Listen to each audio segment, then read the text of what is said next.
septiembre del 2013. ¿Qué tal? Muy buenos días, bienvenidos todos a su programa Contacto Directo. Hoy estaremos con Jaime Nebot, alcalde de Guayaquil, para hablar sobre el acuerdo sobre el dragado del canal de acceso al puerto de Guayaquil y la construcción del puerto complementario de aguas profundas. También nos acompañará Juan Carlos Casinelli, asambleísta de Alianza País, presidente de la Comisión de Desarrollo Económico, las rentas que generará la explotación en el Parque Nacional Yasuní. Y además, Juan Bisuete, el abogado del ex asambleísta Galo Lara, el pedido de asilo político al gobierno de Panamá. Y cerca de la medianoche, la Comisión de Biodiversidad de la Asamblea aprobó con 8 votos a favor y 3 en contra el informe para primer debate que declara de interés nacional la explotación de los bloques petroleros ITT y 31 en el Parque Nacional Yasuní, tal como pidió el presidente de la República. La Comisión formula recomendaciones en el proyecto de resolución como garantizar la intangibilidad e irreductibilidad en la zona intangible dentro del Parque Nacional, la revisión y actualización de los protocolos en caso de contacto incidental con los pueblos en aislamiento voluntario de la zona y que los recursos económicos de la explotación deberán beneficiar a los habitantes amazónicos, a las comunas y los pueblos. La actualidad, los protagonistas, el análisis y la información en Contacto Directo. ¿Qué tal, Alfredo? ¿Cómo te va? Muy bien, Estefi. Buenos días con todos. Hoy tú inicias las entrevistas. Así es, ya estamos con Juan Carlos Casinelli. Bienvenido, asambleísta. Gracias por estar con nosotros. Muchas gracias, buenos días. En el informe de la Comisión de Desarrollo Económico que usted preside, incluyen también las observaciones del ministro de la Política Económica, que dice que se debe avanzar en el cambio de la matriz productiva. En el informe que anexaron de Semplades también dicen que la Revolución Ciudadana, mediante su estrategia de cambio de la matriz productiva, busca disminuir la dependencia del país del extractivismo. Pero en la solicitud del presidente, que ya han aprobado, dice que se deben invertir bien nuestros recursos naturales para salir del extractivismo y usar el extractivismo para salir del extractivismo. ¿Cómo explica usted ese cambio de la matriz productiva? Sí, muchas gracias. No hay un cambio realmente. Lo que existe es una consecuencia con un elemento fundamental dentro de esta discusión, que es el Plan Nacional de Desarrollo. El Ecuador tiene ya un Plan Nacional de Desarrollo desde el comienzo de este gobierno y que es el conocido como el Plan Nacional del Buen Vivir, que no es algo improvisado. El tema que el presidente presenta en su solicitud es un tema que está sustentado en aquello, la necesidad de una manera debidamente programada de salir del extractivismo con los recursos que tenemos para salir de eso. Y los recursos que tenemos para aquello obviamente son los recursos petroleros. Ahora, en el mismo informe ustedes aclaran en las conclusiones también que no es necesario los recursos de la explotación para poder cumplir con el plan del buen vivir, que eso no estaba contemplado dentro de las proyecciones, sería quizás para avanzar los retos. Ahora, otra cosa es que esos recursos de la explotación petrolera se vayan a invertir en lo social, que eso es lo que se está diciendo, eso es focalizar la inversión, que está bien, pero eso no es cambio de matriz productiva. Un cambio significaría, por ejemplo, que pasemos de un país no solo de productos primarios a uno de productos industrializados, que dejemos de depender del petróleo para exportar solamente crudo, sino que pasemos, por ejemplo, a la petroquímica, que no solamente comprende combustibles y de productos agrícolas primarios a la agroindustria. Eso es cambiar la matriz productiva. Bueno, lo que usted señala es correcto desde el punto de vista económico. Ese es el cambio de la matriz productiva. Pero tiene que hacer inversión en lo social, porque no se puede pretender cambiar esa matriz productiva, por ejemplo, si no existe un mejor nivel de educación, una mejor infraestructura, unos profesores bien pagados. No se puede hablar del cambio de la matriz productiva si no hay una población con salud, por ejemplo. Todo eso va de la mano. Por eso es que el énfasis de este gobierno en la parte inicial es esa enorme inversión en lo social, precisamente en el ser humano, que es el motor del cambio de esa matriz productiva. Además debe ser el beneficiario. El beneficiario del cambio de esa matriz tiene que ser la mayoría de la población. No tendría sentido cambiar la matriz productiva para para que se enriquezcan unos cuantos. Lo importante es que esa riqueza se derive a lo largo y ancho de todo el territorio nacional. Con el precio del barril de crudo a $70 se obtendría en valor presente neto 22.000 millones de dólares. Están diciendo en las cifras 18.000 que correspondería al bloque 43, unas 3.900 del bloque 31.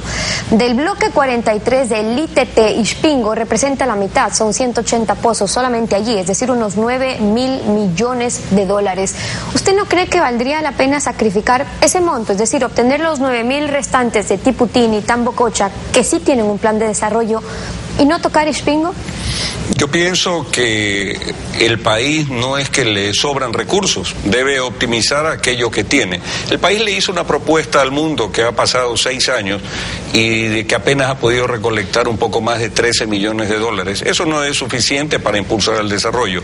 Si bien es cierto el tema de ITT, del bloque 31, no estaba en el presupuesto general del Estado, además, dentro de una economía sana, lo que sí es urgente es entender que nosotros tenemos que ir poco a poco saliendo de la dependencia del petróleo. Para eso tenemos que acelerar determinados procesos y en ese sentido ningún valor es suficiente. Siempre es importante, mientras más recursos se tenga, optimizarlos. En el caso de Ispingo Sur, por ejemplo, los estudios revelan que el 50% de los ingresos que vendrían los próximos 24 o 25 años dependen de ese bloque en particular. Por lo tanto, la Comisión Económica, de una manera muy responsable, el análisis que hace es la necesidad de revisar en su integridad la explotación posible de todos estos campos. Y específicamente Ispingo Sur es el bloque que el propio ministerio, más bien el informe de la comisión que hace referencia también al Ministerio del Ambiente y que lo estuve estudiando, es precisamente Ispingo Sur, al cual le declaran como una zona intangible Tagaeri y Taramenari. Son sus propias compañeras asambleístas, sus compañeras de Alianza País, que están considerando que la zona intangible que está dentro de Ispingo no se debe tocar, igual que una parte del bloque 31, que se debe respetar esa intangibilidad, esa irreductibilidad, porque además su ubicación es más compleja. Escuchemos a propósito de eso lo que dijo ayer en Contacto Directo el ingeniero Ítalo Cedeño.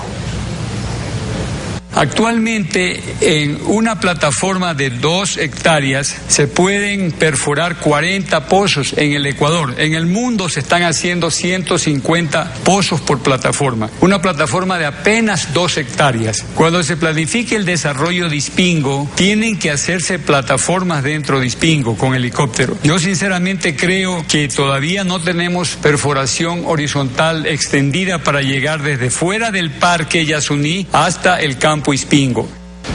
Entonces, para Tiputini y Tambococha se podría aplicar la perforación horizontal que alcanza hasta los 15 kilómetros con las plataformas desde afuera, pero para Ispingo no alcanza.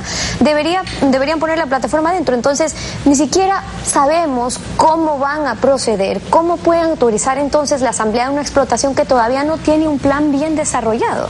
Bueno, nosotros hemos recibido los informes de los distintos ministerios del ramo y de la propia Petroamazonas, que sería eventualmente la que entraría a explotar aquello en caso de la autorización. Y todos los informes develan exactamente lo contrario, indican que puede hacerse esta explotación horizontal. Pero independientemente de aquello, tenga usted la absoluta seguridad y la ciudadanía que la Asamblea Nacional revisa esto dentro del marco de la Constitución y la ley.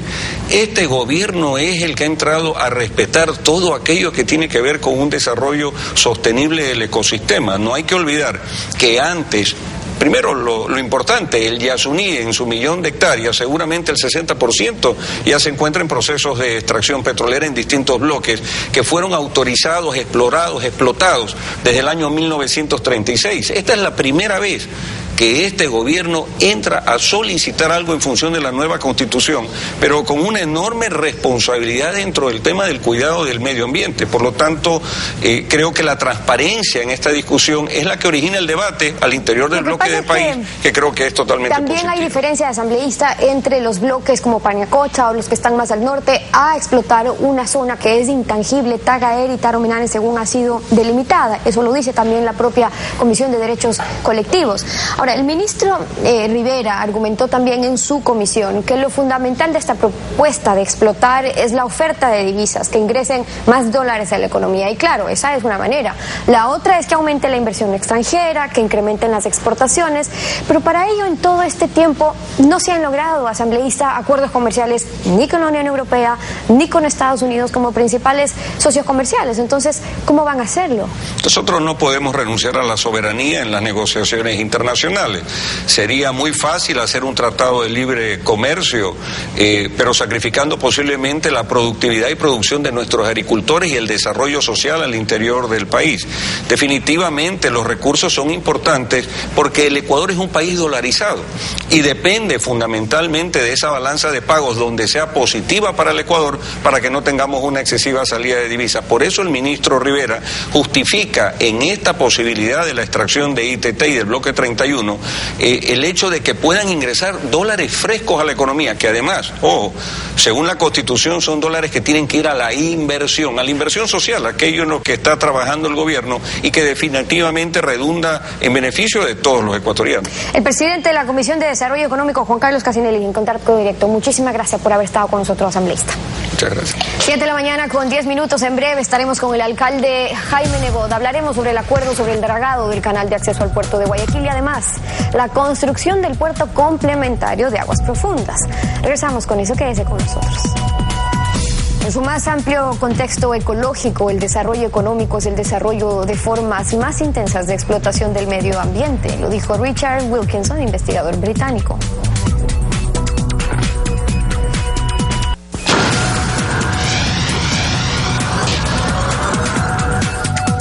El acuerdo entre el presidente de la República y el alcalde de Guayaquil para el dragado del canal de acceso al puerto de Guayaquil y la construcción de un puerto de aguas profundas a la entrada del Golfo ha ido tomando forma en las últimas semanas. Sin embargo, falta todavía la formalización del respectivo instrumento interinstitucional. En todo caso, el presidente Rafael Correa, el martes 3 de septiembre, resumió así la situación. Veamos. El presidente Rafael Correa, en el conversatorio con los medios, aclaró las dudas sobre un acuerdo para dragar la entrada principal al canal de acceso al puerto marítimo. Yo le reitero que tiene todo el apoyo del gobierno nacional para dragar el canal de entrada al puerto de Guayaquil, a 11 metros, como ha dicho, y lo financia con tasas, con tal de que haya acuerdo, nosotros apoyamos en todo. Toda la facilidad, dígame qué hay que hacer y le firmo mañana, toda la facilidad. Alcalde Jaime Nebot, buenos días, bienvenido a Contacto Directo. Buenos días, Alfredo, televidentes, buenos días. Empecemos con el dragado. Hasta el momento, ¿qué es lo que se ha podido precisar en el acuerdo? Porque han ido argumentos en un sentido y en otro. 3 cosas muy concretas. La primera, tal como yo lo indiqué, he convocado a concurso público para actualizar los estudios definitivos del dragado desde la boya de mar hasta la boya 13. Que es lo principal, esa es la entrada, ahí está el obstáculo de piedra que se llaman los goles. Eso sigue su marcha, en aproximadamente 2 meses se adjudica, se inicia el estudio y en otros 2 meses más el estudio estará terminado e iniciamos la licitación nacional e internacional para el dragado de corte, un dragado distinto de ese sector. Segundo, los subalternos del presidente, por segunda ocasión en forma pública, lo desautorizaron. De manera que el punto número 3 es que, tal como lo ha solicitado el presidente, hacia el lunes de la semana que viene le enviaré en lo que cabe, que es el proyecto de acuerdo interinstitucional, mediante el cual lo conversado en forma indirecta pero clara por los dos aterriza y toma forma jurídica. O sea, en resumen, esto es muy importante debido a las competencias que tiene el municipio, el gobierno respecto en la cuestión portuaria. ¿Qué asume el municipio? ¿Qué le corresponde a la autoridad portuaria y qué le toca al concesionario? Bueno, primero el aspecto legal. De acuerdo con la actual Constitución, no con la anterior, la competencia portuaria es de exclusividad del gobierno central. Entonces no se puede, como dicen los señores de portuaria, transferir la competencia, porque es intransferible. Pero eso es un tema jurídico. Lo que cabe es que en el acuerdo se acepta que el municipio drague, financie y Cobre. Ahora, ¿qué va a hacer el municipio? Porque aquí hay que diferenciar 3 tramos. El municipio, los goles, de la boya de mar a la boya 13. Autoridad portuaria por contrato, ya en ejecución, porque ya lo han contratado con el servicio de dragas de la Armada, tiene que hacer el dragado de la boya 13 a la boya 80 desde la profundidad actual hasta 960 en marea baja. Eso está especificado, que es a esa profundidad. Evidentemente, y está contratado. Ya. Está contratado. Luego, recibiendo eso con una auditoría técnica, cabe el dragado desde la boya 13 a la 80, pero de una profundidad de 960 en baja a 11 en baja. Como autoridad portuaria ha dicho que le corresponde, pero que está supeditado que tenga plata y alega no tener plata, nosotros le hemos dicho, muy bien, le conseguimos la plata y cobre usted el dragado con una tasa. A última hora vuelven a cambiar de opinión y dicen que no.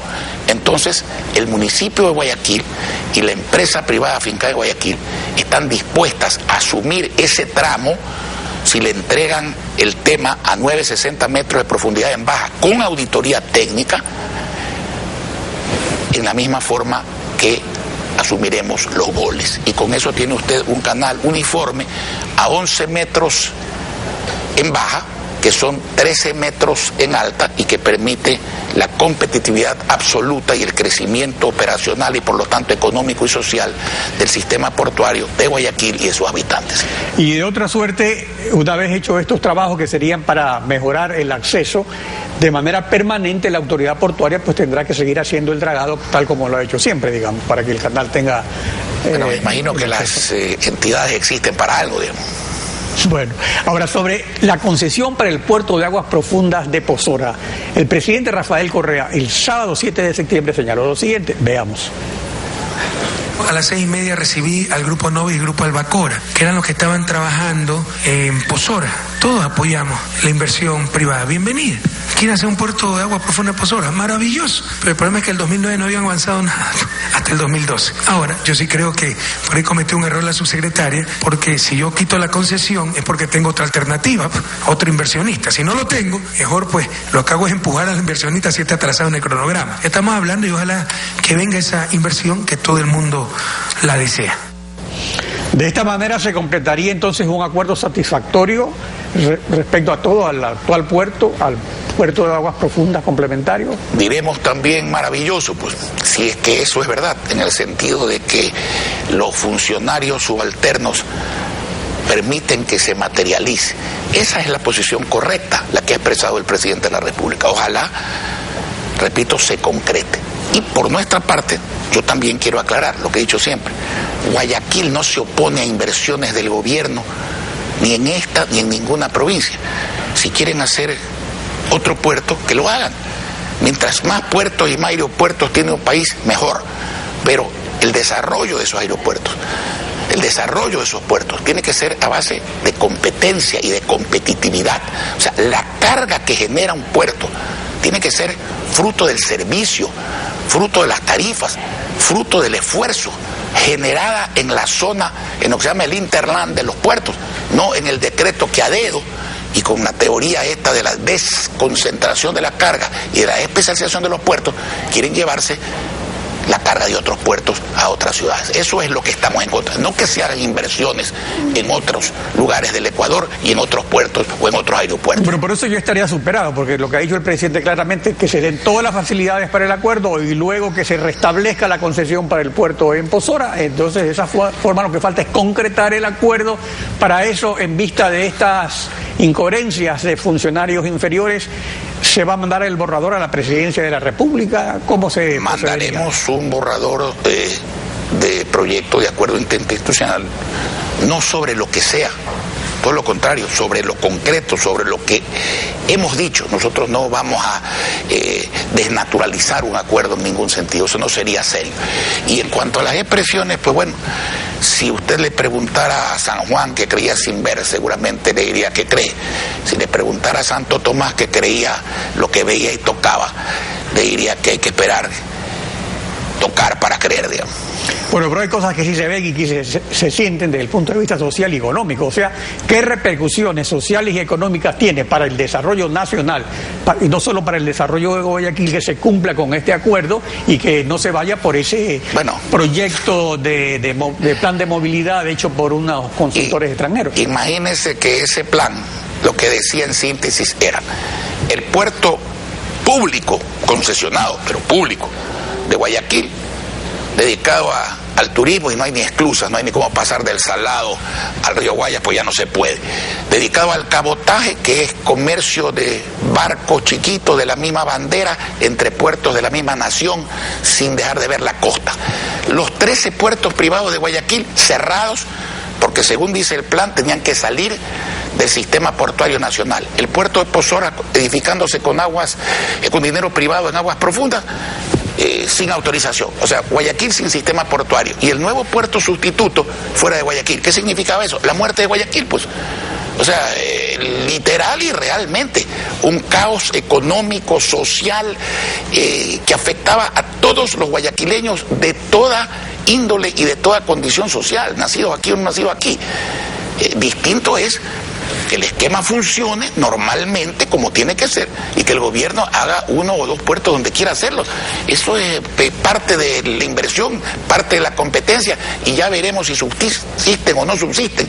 Pero repito, fruto de la libertad de emprendimiento, fruto de la competencia, fruto de la generación de la carga y no fruto del dedo hecho decreto o hecho ley. En todo caso, usted dice eso afectaba ese plan. Según lo que usted puede afirmar, si se cumple con el acuerdo, si se realiza el acuerdo, esto estaría totalmente superado. Si se cumple con el acuerdo y se realiza el acuerdo, estaría superado. Y si no se cumple con el acuerdo y no se realiza el acuerdo, eso no pasará, porque Guayaquil no permitirá que pase. Alcalde, gracias por su participación. Gracias a usted, Alfredo.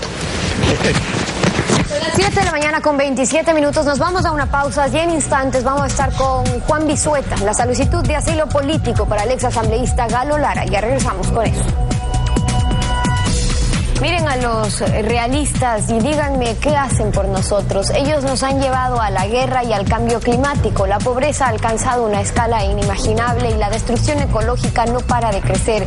La mitad de la humanidad se va a la cama con hambre por culpa de todos los jefes realistas del mundo. Lo dijo Satish Kumar, monje discípulo de Mahatma Gandhi.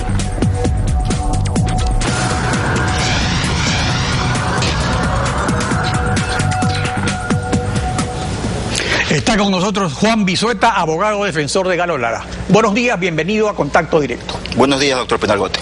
¿Sobre la base de qué instrumento jurídico internacional se ha solicitado al gobierno de Panamá el asilo político para el exasambleísta Galo Lara?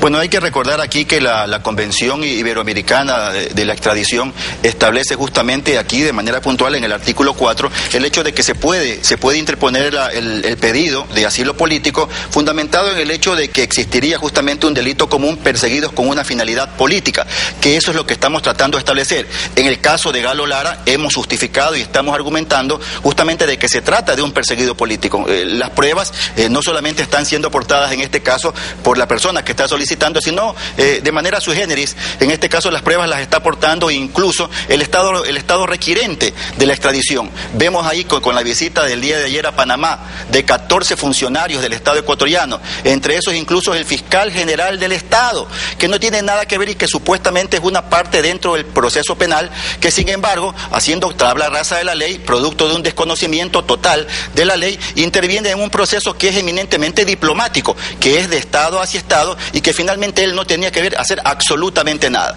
El día de ayer, con la visita que tenía claros tintes de ejercer presión al gobierno panameño, lo que ha hecho el canciller de la República de Panamá es decirle, señores, están siendo atendidos, pero ustedes tienen que regresar a su país para poder formalizar el pedido de extradición que debe de contener los requisitos establecidos en los convenios internacionales. Ahora, ¿a quién le corresponde de manera exclusiva calificar si se trata de una persecución política? Bueno, en este caso los convenios internacionales exigen justamente de que es el país requerido de la extradición el que ejerce justamente la extradición pasiva y no el que ejerce la extradición activa, el que debe justamente justificar el hecho de que se trata de un proceso que ha sido disfrazado justamente con un proceso de carácter común, como es lo que nosotros estamos evidenciando en este caso, tanto más que la única sentencia que existe en firme hasta la actualidad es la sentencia dictada el día 3 de enero del presente año, en la cual la sala respectiva de la Corte Nacional confirmaría el estado de inocencia a favor del exasambleísta Galo Lara Yepes. Pero ¿cómo puede demostrar? Así como el gobierno solicita la extradición y debe demostrar que se trata de un delito común, ¿cómo demuestra usted que el caso de Galo Lara no es un delito común, sino que se trata de una persecución política?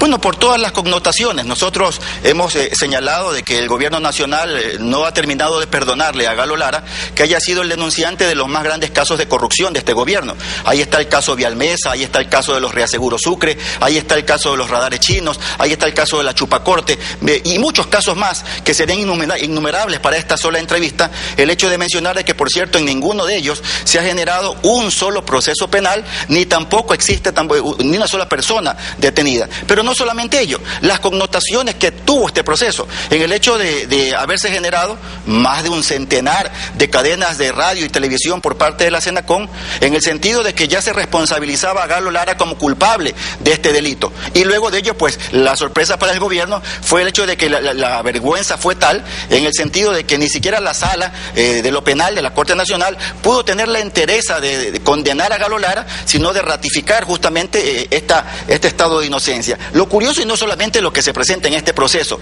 Galo Lara es un perseguido político por los 17 requerimientos que ha tenido por parte del Servicio de Rentas Internas a título personal y por todas las compañías que representa, en el que se le ha exigido pues lo más mínimo. Y entonces esto evidencia justamente, sumado al hecho de lo que hemos observado todos los ecuatorianos el día de ayer, que finalmente todo el Estado ecuatoriano, todos los máximos representantes acuden hasta Panamá justamente a solicitar. No lo hacen con Pedro Delgado, no lo hacen con Jorge Glass Viejo, lo hacen exclusivamente con Galo Lara, pese que existen 99 personas en el país que tienen código rojo, pero que sin embargo contra ellos no se hace absolutamente nada. Según las informaciones de prensa, ustedes deben todavía presentar todos estos documentos ante la Cancillería de Panamá. Para hacer la presentación de esa documentación se debe esto apostillar en la Cancillería ecuatoriana, es decir, que se deben certificar que los documentos son auténticos. ¿Este proceso ya se ha cumplido, se está cumpliendo? ¿En qué estado se encuentra? Bueno, los abogados que tenemos realizando las actividades del estudio en Panamá han generado justamente cada uno de los pedidos y los requisitos que se deben de hacer, de tal manera que desde el día lunes de esta semana hemos comenzado a autenticar las firmas de cada uno de los funcionarios que han emitido estos documentos, que justificaría de que la única sentencia, doctor Pinargote, que existe actualmente en firme es la sentencia dictada que confirma el estado de inocencia. No existe otra sentencia. Desde el día 2 de septiembre, que fue hecho el pronunciamiento únicamente de manera oral, hasta el día de hoy hemos sido notificados por la sala que preside la doctora Ventimilla, justamente con ninguna resolución que formalmente nos señale justamente cuáles son los argumentos a los que arribaron para considerar de que Galo Lara ya no es un autor como nos quisieron vender falsamente durante aproximadamente 1 año y medio, porque ya no es la persona que proporcionó el dinero, sino que el día de hoy señalan de que es un cómplice. De tal manera que tenemos problemas. Esto se puede subsanar, porque en efecto la sentencia está dictada, luego se la debe poner por escrito y se la debe notificar, pero esto podría ocurrir en las próximas horas. Entonces, en ese caso, ¿en qué varía la situación jurídica? Bueno, la situación jurídica varía en el sentido de que esa sentencia no quedaría en firme. El efecto del recurso de casación que se va a interponer tiene justamente ese efecto de suspender los efectos completos de una sentencia, porque una sentencia es indivisible. No es posible que, sobre pretexto del servicio que tiene la presidenta de la Corte Nacional de Justicia frente justamente al gobierno nacional, haya llevado al exceso, a la arbitrariedad de dictar una boleta constitucional supuestamente de encarcelamiento contra Galo Lara Yepes, en la que se señala que se dispone de la inmediata detención. Bueno, qué pena que la doctora Ventimilla no conozca de que la detención en el Ecuador quedó ya derogada desde la Constitución del año 2008 y que la única posibilidad que existe de que un ciudadano se lo pueda detener es en el caso de delito flagrante o cuando exista un auto de prisión preventiva. En este caso, los convenios internacionales de extradición exigen de que se deba de presentar o la sentencia sentencia condenatoria en firme o un auto de prisión preventiva. En este caso, doctor Pino Argote, no existe ni lo uno ni lo otro. De tal manera que va a ser una ardua tarea la que tiene que cumplir el Estado ecuatoriano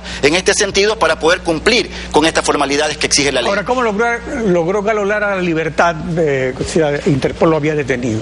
¿Cuál fue la razón? Bueno, eso fue una información errónea por parte de uno de los tweets del Ministerio del Fiscal General. El Fiscal General emitió un comunicado en una red social en el sentido de que se señalaba de que él había sido capturado, que había sido detenido, lo cual era falso, porque él lo que estaba en calidad de retenido, porque él ya había ingresado a territorio panameño, y en virtud de ello, no habiendo infringido ninguna ley dentro del territorio, no le correspondía en lo absoluto, tanto más que existe un error al considerar de que el famoso código rojo genera de por sí la orden de detención, cuando este código rojo puede generar por dos aspectos: primero, para la localización o la identificación de una persona, y segundo, para la detención. En este caso, al momento de que se les pide que exhiban justamente la orden de prisión, no pudieron exhibir esa orden de prisión, de tal manera que en virtud de ello fue trasladado hasta la Cancillería. En la Cancillería simplemente se le dijo de que él estaba en absoluta libertad y que podía transitar libremente por el territorio.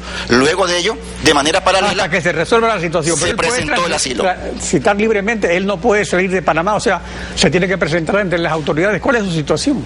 Bueno, él, una vez habiendo formalizado el pedido de asilo político, es evidente de que él en este caso pues debe de permanecer en el territorio panameño hasta tanto no existe un pronunciamiento respecto a esa petición formal que él ha realizado, y que entendemos de que en las próximas horas a lo mejor el gobierno ecuatoriano va a formalizar el pedido de extradición, con lo cual justamente tendrían más elementos para poder conocer respecto a esta decisión que se ha solicitado.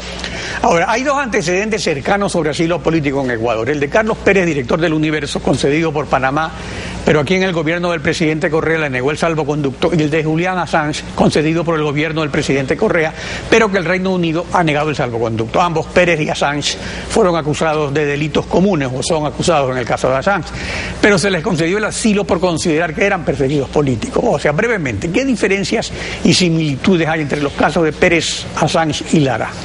Bueno, en estos casos es importante una vez regresar a lo que señala la Convención Iberoamericana de la Extradición, en el sentido de que yo recuerdo que en esa ocasión el mismo canciller de la República del Ecuador señalaba en relación al caso de Julian Assange, en el sentido de que muchas veces estos gobiernos despóticos comienzan a encubrir o a disfrazar justamente el verdadero sentido que tienen justamente los fines políticos que se generan este tipo de pedidos, y en ese sentido se disfrazaba a través de un proceso de índole común, utilizando un delito común. Este también es el mismo caso que se ha presentado tanto en el caso de Julian Assange como en el caso de los señores Pérez, en el sentido de que se trató de encubrir justamente mediante un proceso de índole común, para luego de ello, pues en este caso, impedir de que puedan acceder al mismo.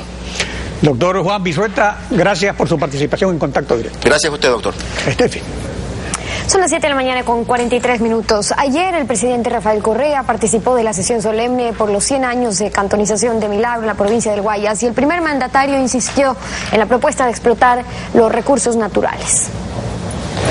Luego de cumplir con varias actividades durante la mañana y tarde de este martes, el jefe de Estado llegó junto a la gobernadora del Guayas para contar sobre su visita a la Amazonía, donde operó la petrolera Texaco. Todavía tengo las manos, por más que me he lavado 50 veces me dio la mano, incluso con diluyente, todavía tengo los dedos, las uñas manchadas del petróleo que ustedes pueden sacar sencillamente hundiendo su mano en una de las tantas piscinas que debe ser transnacional. El presidente enfatizó la importancia de extraer responsablemente el petróleo que hay en la reserva Yasuní y criticó a sus detractores. Necesitamos nuestros recursos naturales. Ustedes han escuchado al alcalde. ¿Cuánto falta para atender a Milagro como es debido? Y no es solo Milagro. Cada rincón de la patria que todavía tiene necesidades, no solo fundamentales, urgentes, que no pueden esperar. Y para algunos pareciera que sobra el dinero. Finalmente dijo que no tiene miedo a un nuevo proceso electoral, que ya tiene experiencia y que confía en que el pueblo apruebe su proyecto. El gobierno de la Revolución Ciudadana ha ganado 9 procesos electorales de manera consecutiva. Entre ellos, 2 reelecciones en una sola vuelta y 3 consultas populares. Y los que buscan una cuarta consulta, bienvenida sea, volveremos a vencer. La gente está con nosotros. Terminado el evento, emprendió viaje hacia la capital. Bueno, así estamos cerrando esta emisión de Contacto Directo, Alfredo. Nos volvemos a ver mañana. Así es, Steffi. Mañana continuamos rayando la desinformación en Contacto Directo. Buen día.